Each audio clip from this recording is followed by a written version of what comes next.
Hallo und herzlich willkommen zu unserer heutigen Vertiefung. Hallo auch von mir. Wir nehmen uns heute ein Thema vor, das in Deutschland wirklich, allgegenwärtig ist: das Wetter und die Jahreszeiten. Mhm.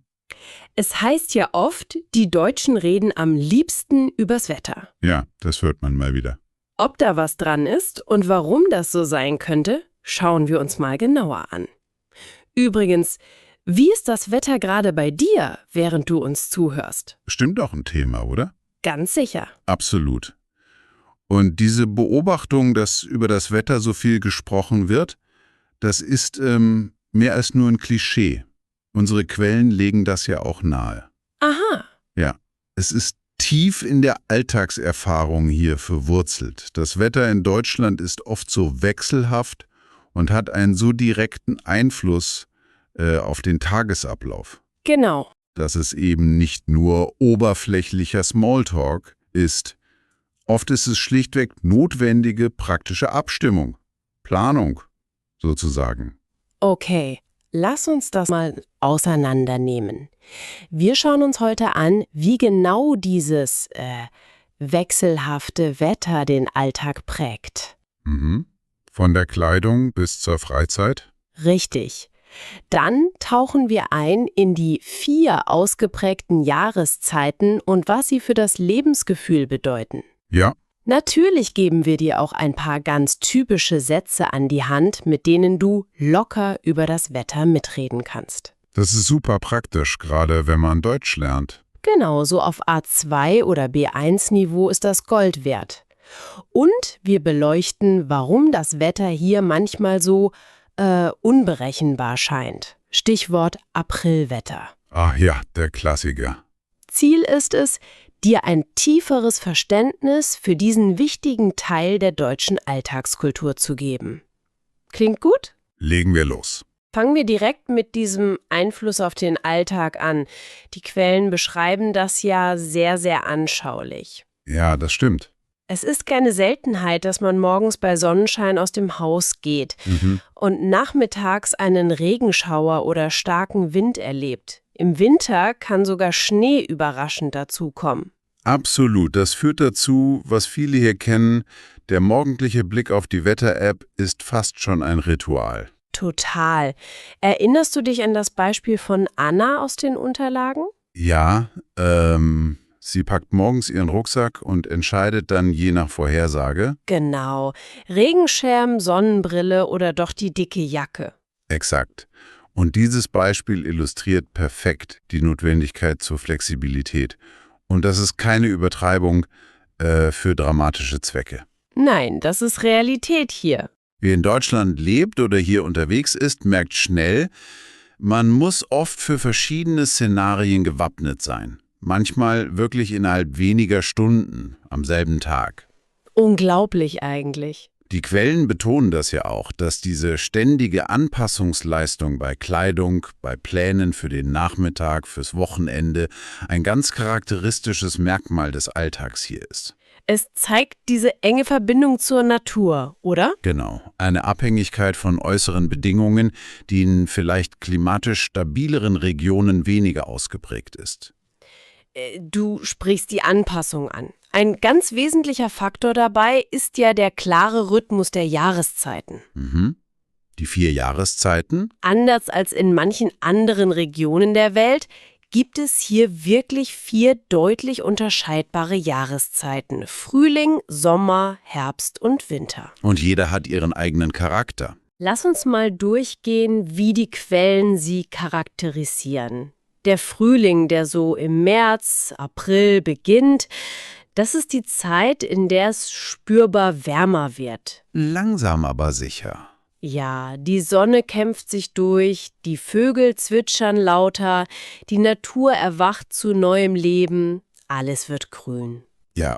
Und dieser Übergang vom oft grauen Winter zum sprießenden Grün und den längeren Tagen, das hat eine enorme psychologische Wirkung. Das wird in den Texten auch beschrieben. Ein Gefühl des Aufbruchs, oder? Genau, der Erneuerung. Die Menschen zieht es wieder verstärkt nach draußen, die Stimmung hält sich auf. Aber, Und das ist typisch, der Frühling ist eben auch launisch. Oh ja. Der Text erwähnt diesen Mix aus warmen Sonnenstrahlen, plötzlichem Regen und kühlem Wind. Darauf muss man sich einstellen. Absolut. Diese Launehaftigkeit gipfelt ja dann im sprichwörtlichen Aprilwetter. Da kommen wir noch drauf. Nach dem Frühling kommt der Sommer und der kann in Deutschland richtig warm bis heiß werden. Ja, das ist die Hochsaison für Aktivitäten im Freien. Schwimmbäder, Badeseen sind voll, man sitzt abends lange draußen, isst Eis. Was laut Quellen auch typisch ist, sind kräftige Sommergewitter. Manchmal mit Starkregen und Blitz und Donner. Das bildet sich durch die feuchtwarme Luft. Und ganz zentral im Sommer, besonders für Familien, die langen Sommerferien im Juli und August. Stimmt, die strukturieren das Jahr schon sehr. Viele empfinden den Sommer als die unbeschwerteste Zeit des Jahres. Der Sommer als Zeit der Aktivität, der sozialen Kontakte im Freien, der langen Tage und der gefühlten Freiheit. Ja, die Ferien strukturieren hier ganz klar das öffentliche Leben und die Reisezeiten. Und danach folgt dann der allmähliche Übergang zum Herbst. Genau, der Herbst, der so im September einsetzt und im Oktober, November seinen Höhepunkt erreicht. Die Blätter an den Bäumen verfärben sich erst bunt und fallen dann ab. Es wird merklich kühler. Die Tage werden kürzer, oft ist es windig oder neblig. Richtig. Die Quellen beschreiben das als eine Zeit, in der man es sich drinnen wieder gemütlicher macht. Vielleicht bei Tee oder Kerzenschein. Ja, so die Kuschelzeit beginnt langsam. Aber der Herbst hat auch seine schönen Seiten draußen. Spaziergänge durch raschelndes Laub in der goldenen Oktobersonne sind sehr beliebt. Das ist wunderschön. Kulturell wichtig ist im Oktober auch das Erntedankfest. Stimmt, ein traditionelles Fest, bei dem, wie der Name sagt, für die Ernte des Jahres gedankt wird. Oft mit Gottesdiensten und lokalen Feiern. Der Herbst also als eine Zeit des Übergangs, der Ernte, aber auch der Einkehr und Besinnung. Die Natur zieht sich zurück. Und das spiegelt sich auch ein wenig im Lebensrhythmus wider. Genau. Die Tage werden kürzer, man verbringt wieder mehr Zeit zu Hause. Und diese Stimmung bereitet dann auf den Winter vor. Und damit sind wir beim Winter. Der ist in Deutschland in der Regel kalt. Ja, mit Temperaturen oft um den Gefrierpunkt oder darunter. Schnee ist nicht überall garantiert, aber er kommt vor, besonders in höheren Lagen oder im Osten und Süden. Und verwandelt die Landschaft dann in ein oft als magisch beschriebenes Weiß. Jetzt ist die Zeit für warme Kleidung. Mütze, Schal, Handschuhe sind Pflicht. Auf jeden Fall. Der Winter ist kulturell natürlich stark von der Adventszeit und Weihnachten im Dezember geprägt. Das wichtigste Familienfest des Jahres. Überall leuchten Lichterketten, Weihnachtsmärkte öffnen. Eine ganz besondere Stimmung. Nach dem Jahreswechsel im Januar, wo man sich gegenseitig ein frohes neues Jahr wünscht, genau, ist der Winter oft eher ruhig, manchmal grau und lang, bis der nächste Frühling wieder Hoffnung weckt. Der Winter als Zeit der Gemütlichkeit zu Hause, der großen Feste wie Weihnachten, aber auch einer gewissen Ruhe und Stille in der Natur. Was ich hier wirklich faszinierend finde und was die Quellen unterstreichen: Jede dieser 4 Jahreszeiten hat nicht nur ihr eigenes Wetterprofil, Nein, eben nicht nur das. sondern prägt ganz stark das Lebensgefühl, die sozialen Aktivitäten und sogar die kulturellen Höhepunkte des Jahres. Dieser natürliche Zyklus von Werden und Vergehen, von Aktivität und Ruhe. Ist tief im kollektiven Bewusstsein und im Kalender verankert, durch Feiertage, Ferien, saisonale Bräuche. Man erlebt das Jahr durch diese Wechsel sehr intensiv und bewusst. Das ist ein großer Unterschied zu Regionen mit weniger ausgeprägten Jahreszeiten. Definitiv. Das stimmt. Dieser gewusste Jahreszyklus ist sehr präsent. Und weil das Wetter und die Jahreszeiten eben so eine große Rolle spielen, ist es natürlich auch wichtig, darüber sprechen zu können. Klar, für die Alltagskommunikation. Unsere Quellen liefern da ja eine schöne Sammlung an ganz typischen und nützlichen Sätzen. Die sind wirklich Gold wert, gerade wenn du auf A2 oder B1-Niveau Deutsch lernst Absolut. und dich an Alltagsgesprächen beteiligen möchtest. Lass uns mal die wichtigsten durchgehen. Gerne. Die absolute Standardfrage. Wie ist das Wetter heute? Kennt jeder, braucht jeder. Um das aktuelle Wetter zu beschreiben. Heute ist es sonnig oder es ist bewölkt. Es ist windig, es ist neblig. Einfach und direkt. Um zu sagen, was gerade passiert. Es regnet, es schneit, die Sonne scheint. Für die Temperatur. Es sind Zahlgrad.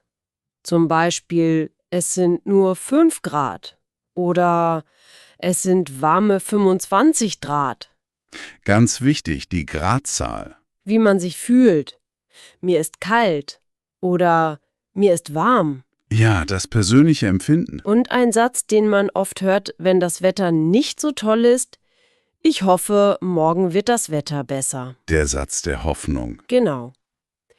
Diese Sätze begegnen dir wirklich überall. Im Radio, im Fernsehen, im Gespräch mit Kollegen, Nachbarn, beim Bäcker. Das ist ein ganz entscheidender Punkt für die Alltagskommunikation. Diese auf den ersten Blick simplen Formulierungen sind extrem wichtige Bausteine. Wie ein Schlüssel, hast du vorhin gesagt. Ja, sie sind wie ein Schlüssel, der dir die Tür zu einfachen, alltäglichen Gesprächen öffnet. Über das Wetter zu sprechen, ist oft der einfachste Weg, Kontakt aufzunehmen oder ein Gespräch am Laufen zu halten. Eine Art soziale Brücke. Genau. Was dabei auffällt, wie die Quellen auch andeuten, ist die meist sehr direkte und sachliche Art der Beschreibung. Man sagt, was man sieht oder fühlt. Es ist sehr zweckorientiert. Ja, das Beispielgespräch zwischen Lisa und Tom aus den Unterlagen zeigt das ja auch ganz gut. Stimmt. Lisa im sonnigen Süden. Ja, genießt die Sonne im Park, isst ein Eis. Tom hingegen sitzt im Norden im Regen. Und hofft, dass das Wetter am nächsten Tag besser wird, damit er endlich grillen kann. Das ist ein typischer Austausch über regionale Unterschiede und die persönlichen Auswirkungen des Wetters. Das hast du sicher auch schon so oder ähnlich erlebt oder gehört. Absolut. Und dieses Beispiel unterstreicht auch, dass es innerhalb Deutschlands durchaus regionale Unterschiede gibt. Ja, Wo zum Beispiel? naja, der Süden ist tendenziell oft etwas wärmer und sonniger als der Norden oder die Küstenregionen. Ah, okay. Die sind halt stärker vom maritimen Klima beeinflusst. Aber die grundlegende Eigenschaft dieser Veränderlichkeit und die Notwendigkeit, sich darauf einstellen, die findet man eigentlich fast überall im Land. Das bringt uns direkt zu einem weiteren wichtigen Punkt, der in den Quellen immer wieder auftaucht: diese sprichwörtlichen deutschen Wetterlaunen. Ah ja, die Unberechenbarkeit. Die wird oft als ein Markenzeichen beschrieben. Der Text zieht ja einen kurzen Vergleich. In südlichen Ländern wie Spanien weiß man meist, dass der Sommer sehr heiß wird. Ziemlich verlässlich, ja. In nördlichen Ländern wie Schweden ist klar, dass der Winter lang, dunkel und sehr kalt ist. Auch darauf kann man sich einstellen. Und in Deutschland, das ist eben oft nicht so eindeutig. Manchmal weiß man morgens wirklich nicht, was der Nachmittag bringt. Ja, das stimmt. Und genau diese Erfahrung ist in einem sehr bekannten deutschen Sprichwort verdichtet, das wirklich jedes Kind hier kennt. Jetzt kommt's. April, April. Der macht, was er will. Den habe ich schon oft gehört. Was steckt da genau dahinter, außer dass es sich reimt? Viel mehr als nur ein Reim. Es fasst die kollektive Erfahrung zusammen, dass das Wetter gerade im Monat April extrem unbeständig und wechselhaft sein kann. Extrem. Ja, die Quellen beschreiben das ja. An ein und demselben Apriltag kann man strahlenden Sonnenschein erleben, kurz darauf einen heftigen Regenguss, vielleicht sogar mit Graupel. Graupel, was ist das? Das sind so kleine, weiche Eiskörnchen. Dann starken Wind und 10 Minuten später scheint wieder die Sonne, als wäre nichts gewesen. Wahnsinn. Manchmal mischen sich sogar Schneeflocken darunter. Im April. Okay, das erklärt einiges. Aber gibt es dafür auch eine meteorologische Erklärung? Oder ist das nur so ein Gefühl, eine Übertreibung? Nein, das hat handfeste meteorologische Gründe. Der April liegt genau in der Übergangsphase vom Winter zum Frühling bzw. Frühsommer. Ah, okay. Über Mitteleuropa treffen dann oft noch sehr kalte Luftmassen aus dem Norden auf bereits deutlich erwärmte Luft aus dem Süden. Also ein Luftmassenkampf quasi. Sozusagen. Diese Temperaturgegensätze auf relativ engem Raum führen zu atmosphärischer Instabilität, also zu schnellen und oft kleinräumigen Wetterwechseln. Verstehe. Das Sprichwort ist also eine über Generationen weitergegebene Alltagsweisheit, die meteorologisch gut fundiert ist. Nicht nur eine gefühlte Wahrheit, sondern wissenschaftlich erklärbar? Faszinierend. Genau. Und wenn wir jetzt den Bogen zurück zum Anfang schlagen, zur Frage, warum in Deutschland so viel über das Wetter geredet wird. Ja. Diese erlebte Unberechenbarkeit, die im April-Sprichwort gipfelt, aber auch in anderen Jahreszeiten spürbar ist ein ganz wesentlicher Grund. Man muss sich damit beschäftigen. Genau. Man muss Pläne anpassen, man muss sich mit anderen darüber austauschen, sei es aus praktischen Gründen oder einfach nur, um diese gemeinsame Erfahrung zu teilen. Es ist ein Dauerthema. Ja, weil es uns ständig und direkt herausfordert und beeinflusst. Man könnte fast sagen, die Auseinandersetzung mit dem Wetter ist ein Training in Flexibilität. Das ist ein guter Punkt. Lass uns die wichtigsten Erkenntnisse aus unserer heutigen Vertiefung nochmal bündeln. Gerne. Erstens, das Wetter in Deutschland ist oft wechselhaft und beeinflusst den Alltag ganz direkt von der Kleidungswahl bis zur Freizeitplanung. Flexibilität ist hier oft der Schlüssel.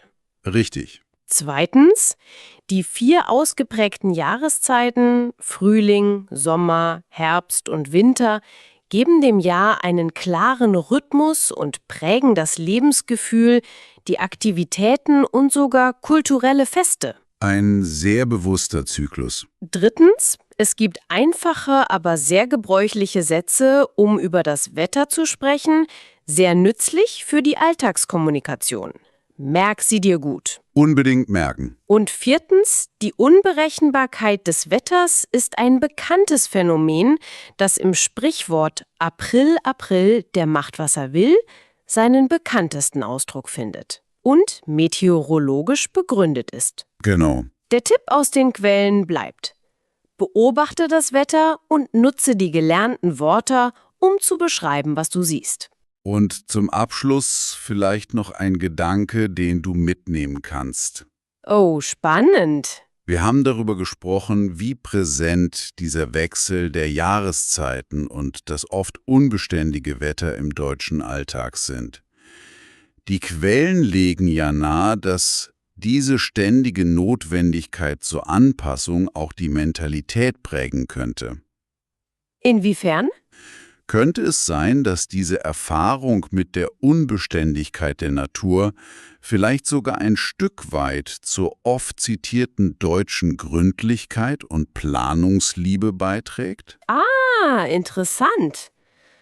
Dass man plant, weil man weiß, dass was dazwischen kommen kann. Genau. Dass man eben deshalb so gerne plant, weil man weiß, dass unvorhergesehene Dinge, wie eben das Wetter, dazwischen kommen können. Wie siehst du das im Vergleich vielleicht zu deiner Heimatregion oder anderen Orten, die du kennst, wo das Klima stabiler ist? Das ist eine wirklich spannende Frage. Ja, eine Frage, die über den reinen Wetterbericht hinausgeht und zum Nachdenken anregt.